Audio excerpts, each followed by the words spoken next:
CEO destroys his own studio in one day. Is this a Vogue thing? Sounds kind of like a Vogue thing, honestly. Today things are really bloody weird because in one day, 3 years of work was wiped out for the people who work at a company called Possibility Space. They're an indie team whose CEO basically seems to have decided that an unpublished leak to the press was so damaging that the game couldn't continue, right? And that he needed Okay, no, he's just stupid. Extremely stupid. But just stupid, it seems like. to kill the studio immediately. But it honestly just gets weirder and weirder than that. I mean, this is already weird. This is the equivalent of seeing a speck of dust in your house and then burning down the whole village. seriously unhinged, so it's kind of story time. Settle in, we're going to have some fun today, because it's not that often that you just get to watch somebody completely destroy their entire industry reputation in a single day. I don't know, Billiard. We watched you destroy your reputation a single day, so I think it's quite often that happens, honestly, in the modern day. Accusations that it's in fact the fault of staff and the games press, that the games press in fact killed the company. And then, yes, scrubbing just everything connected to this just off the internet immediately after. It was really weird. Now, our main character of the internet today is Jeff Strain. He's the founder of Prytania Media. They are a company that itself set up multiple studios. One of them was called Possibility Space. That happened in 2021. Then Crop Circle Games in 2022. And then in 2023, they... Crop Circle Games? Oh, does this company even know what a good name should sound like? Purchased Fang and Claw, which is a Western AAA team. It was acquired following a pretty huge funding round. Wait, Western AAA team? Fang and Claw? I have never heard about this. Are we sure this is AAA?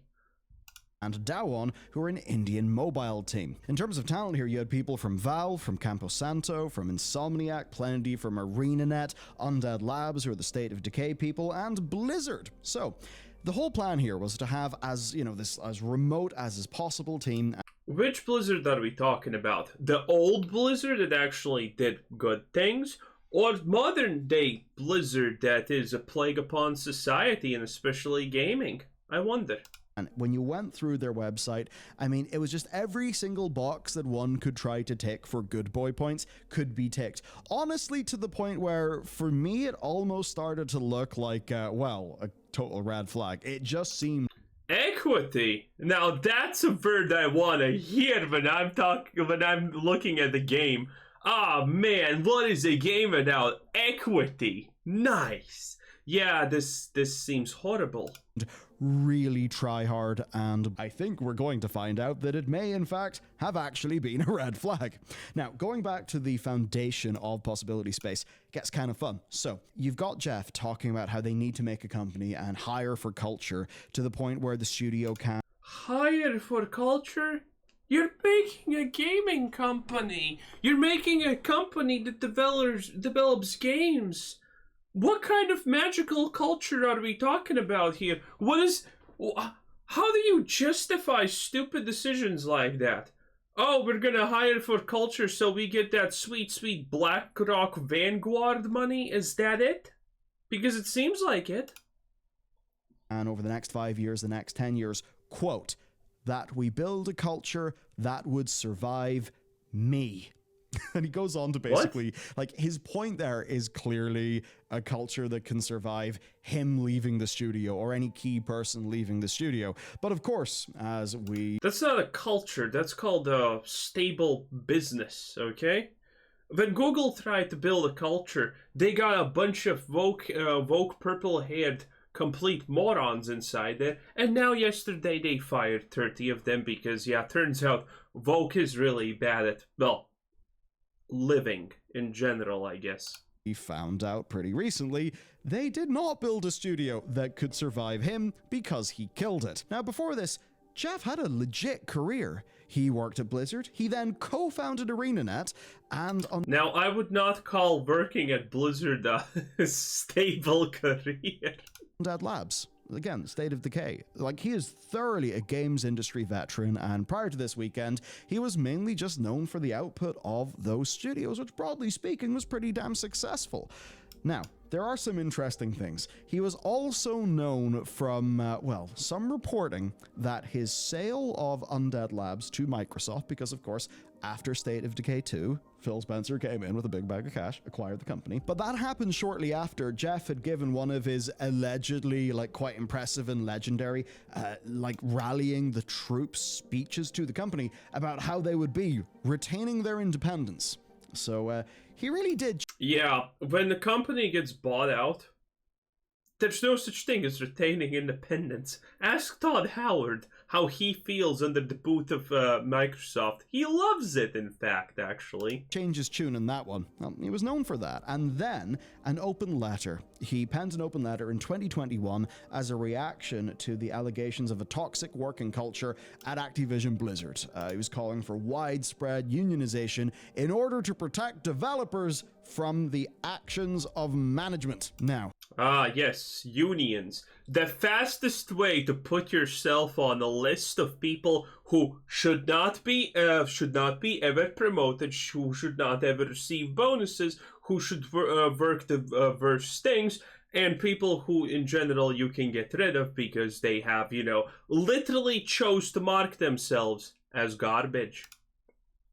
Between Possibility Space being, to me, looking almost cynically super amazing modern happy, and when some this looks so wrong. You can tell she's fat, you can tell she has daddy issues. That's from marketing, so it's a normal person, but that's also from marketing, which is gonna ruin this person right here. What the hell is this? What the hell is this? That's a red flag. That's a red flag. That's a red flag. Let's see, what else do we have here? That's definitely a red flag. That's a red flag if I have ever seen one. What the hell is this? And, well, yeah, it's not looking good. It's not looking good. You have acquired culture, but not culture that anyone else wants to actually, experience.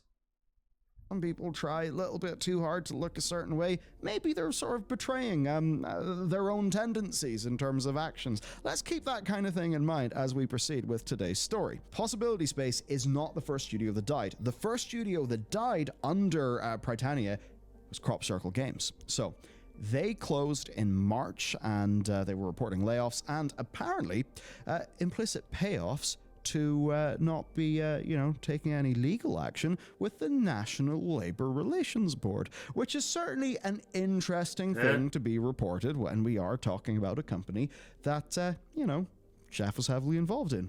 Well, that is definitely questionable. And of course, his lovely open letter.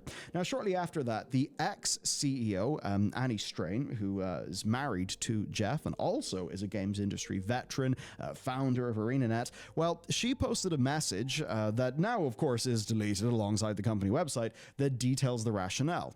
So, this is where, I suppose, the heel character of today's video comes in. And that is Ethan Gatch. Apparently, Ethan Gatch is very dangerous, and if he sends you an email, you'll probably keel over within a month or two.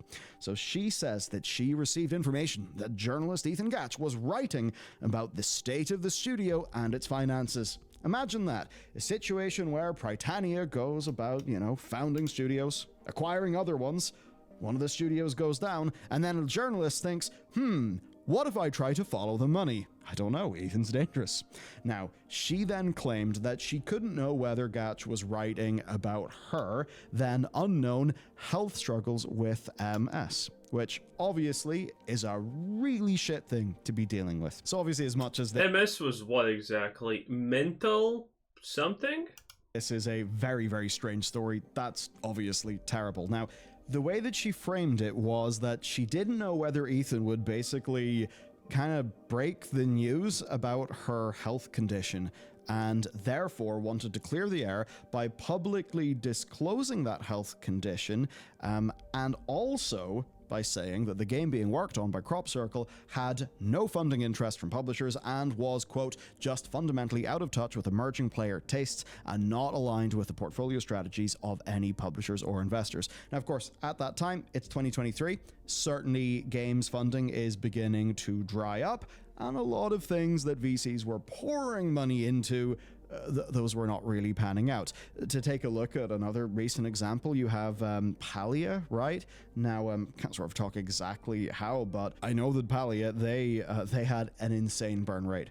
A completely insane burn rate. If you knew what their burn rate was and you saw what the game actually launched as, the overall, I suppose, offering to players, the monetization model, you'd kind of know, well, that art's nice, but they're screwed.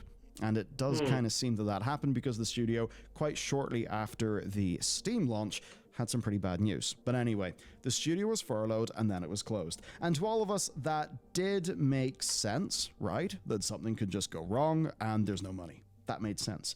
The unprompted PR move regarding the health condition, that definitely did raise eyebrows and got people a bit just confused, as did some comments that Strain had only themselves made recently in 2023, saying layoffs are a result of bad management and poor strategic management and bad decision making. Of course, I've got to criticize multiple ands in the same sentence, but yes, that is often indeed the case. And I suppose it did apply to her as well, didn't it? Right. To keep on going then, we got to get...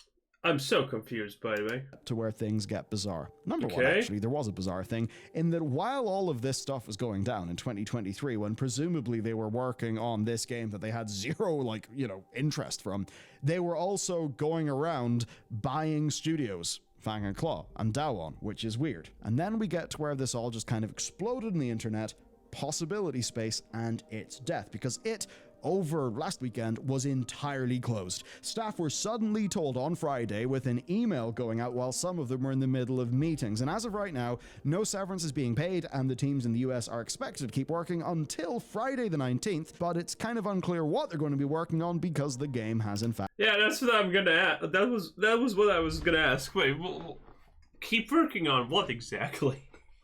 Keep doing what exactly in this situation? I mean, just chill around and do nothing? I mean, fine. Being cancelled. And this is where things get interesting. That email is bizarre. It's from Jeff, and in that email we learned that he had also received questions from Ethan Gatch. The notorious, the terrifying Ethan Gatch, killer of studios. Now, these questions were primarily concerned with Prytania Media and the state of the closure of Crop Circle Games. Again, as I said earlier, the idea of, okay, you're going around acquiring studios. One of your studios has just been shut down. Okay, we're going to try to do a journalism, maybe follow the money, see if there's a story here. But via Ethan reaching out for questions, for comment, it turned out there was also a potential connection with Possibility Space. As a part... Dun dun dun. Who cares? Who cares? Part of that same upcoming article that he had been working on. Oh no. And again, just to repeat, all of this is about an unpublished article. Elliot, all of this sounds stupid. Can you get to the point? These past 5 minutes are just fluff that no one gives a shit about. You should feel bad for uploading this video. You are a disgrace to your family. An unpublished article that seemingly gave Jeff the willies so much that he then speed ran the implosion of his own company. And this is where it gets interesting. So Nicole Carpenter, who writes for Polygon, got the scoop here and was able to acquire an email message that was sent to staff. And, well, I'll just read it because it's fun. Much of Gatch's unpublished article was expected, but I was also stunned to see non-public information about Project Vonnegut, disclosure of our publishing partner with details of our business and financial relationship, and details of internal P&L discussions and confidential all-company meetings. Mr. Gatch specifically credits current employees as the source of his information. Now, obviously, nobody... Mr. Gatch sounds like an idiot. So, some employee leaks confidential information, and Mr. Gatch is so stupid that he's actually like, this was provided to me by currently employees working at the Bennett. Bruv! That's so dumb! What the... It currently sounds like the employees are stupid, like the reporter is stupid, and the CEO is stupid. Everyone is just doing randomly bad things that will harm themselves and be stupid about it. Why would you ever talk to Mr. Gatch if he's gonna instantaneously say, "Oh yeah, I got this news from the people working here." Holy, is this dumb? Like, come on. As the source of his information. Bruh. Now, obviously, nobody at management loves leaks, right? Especially when they could be showing some like actual cold numbers that maybe could even be considered to, like be an actual business secret that could harm the company, right? Provided they weren't in a good state under Prytania's leadership. And of course, on the publisher side, they don't want to be outed as being involved with the game. When that information comes out, from a publisher's perspective, it had better be as a part of a big marketing plan. But it's rarely the sort of thing that's the end of the world, that kills a relationship like this. Now, the funny thing is that Project Vonnegut is also a name that we've seen before as a project name from Xbox Games Publishing. But again, Vonnegut is Big Kurt. Pretty famous fella, so who knows? I imagine Vonnegut has been the code name for quite a few projects over the years. But still, you might be wondering, how on earth could Ethan kill a studio? What the hell happened? And that's where we go back to the email, okay? Because the email's weird, so pay attention to this very closely. I'm now going to read from the email. Given the company's own strict confidentiality and notification obligations, I immediately got on a plane for in-person meetings with our publishing partner to discuss the impact on the project. During that discussion, our partner expressed low confidence they would be willing to invest the additional resources needed to complete our game, so we mutually agreed to cancel Vonnegut. There are several things that immediately jump out to anyone reading this. Number one. All of this seems extremely strange and just last resort options. Let's just take it as a given, sort of for the sake of argument here, that Jeff is being honest with his representation of events in this email. I say that even though someone who I do actually trust on leaks also did DM me on Twitter saying lol, it's a lie. So who knows what's really going on. What Jeff is claiming is wild. It is completely wild that an in-person meeting was needed to discuss this unpublished leak rather than something like, or, even just emails. Emails, the sort of thing that can be tracked.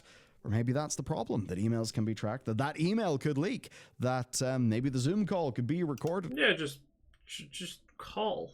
And somehow could leak, so I don't know. Why did it have to be done in person? Why did somebody that I would actually trust in this sort of thing mail me saying it's a lie? I don't know, they're just allegations. Well, if you're really good at what you do, and that is talking, in person does help a lot, to be fair. But yeah, that person does not seem like someone who who would do that or who could pull it off, so, questions through.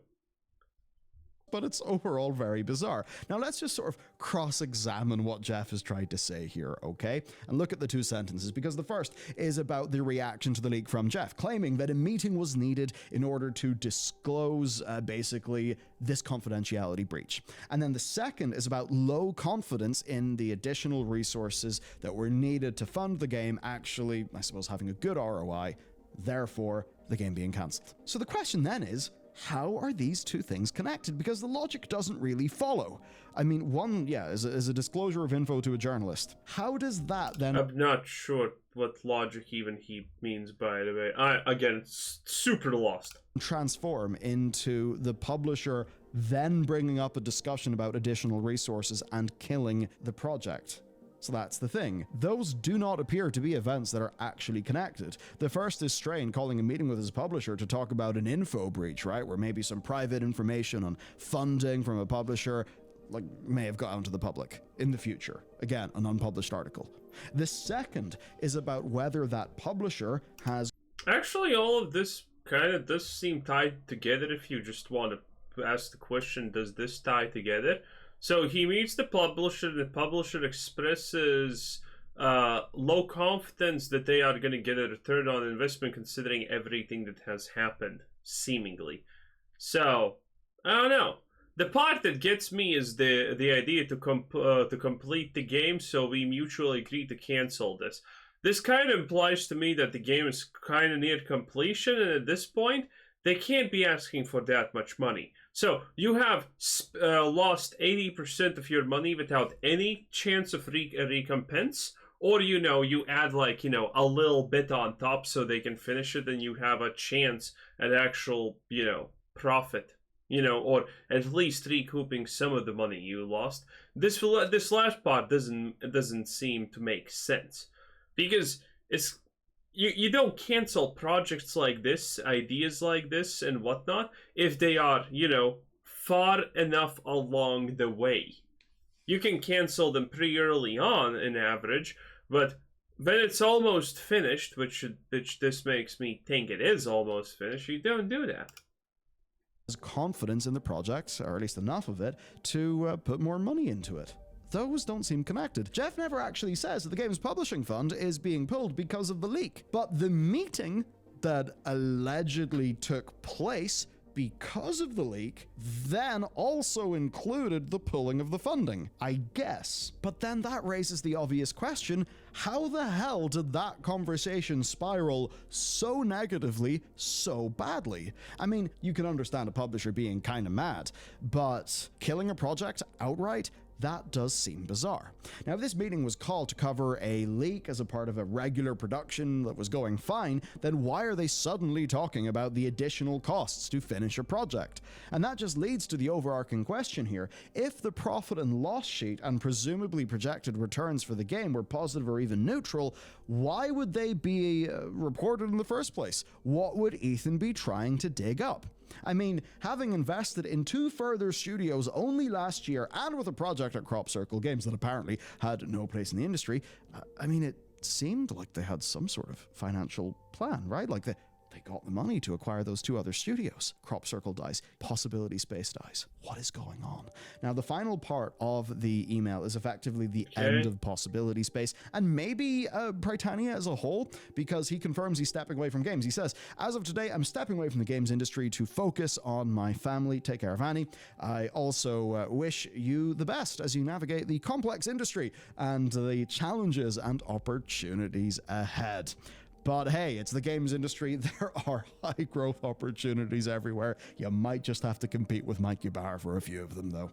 Since this happened, well, the Possibility Space webpage is gone. The LinkedIn is gone. Effectively, Strain has gone silent. He's been yoked away into oblivion, and staff have been told that they will be contacted by the legal team who will be handling this closure, and that they can keep their development kits, but still are subject to confidentiality agreements, and we don't know what's going on with Fang and Claw and Dawon either.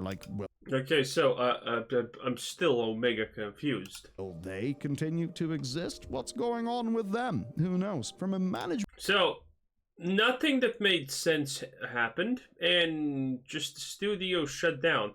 It honestly, at this point, just sounds like the CEO didn't want to deal with this crap for whatever reason, that his wife actually took priority, and that's kind of it. I don't know. I don't know what to make of this. Nothing here makes sense. It's all BS. Perspective, well, basically the Strains have ran away and everybody else is seemingly just left to work it out. The staff are probably now trying to figure out just what the hell is going on, while we, the audiences, we are waiting for the publication of an article that apparently was so worrying that it killed 2 studios. I do not know what to say next. I mean, I could certainly have theories. How can an article do that? Unless the article proves them to be liars who are, borrowing cash and burning it, tenfold or something like that every day.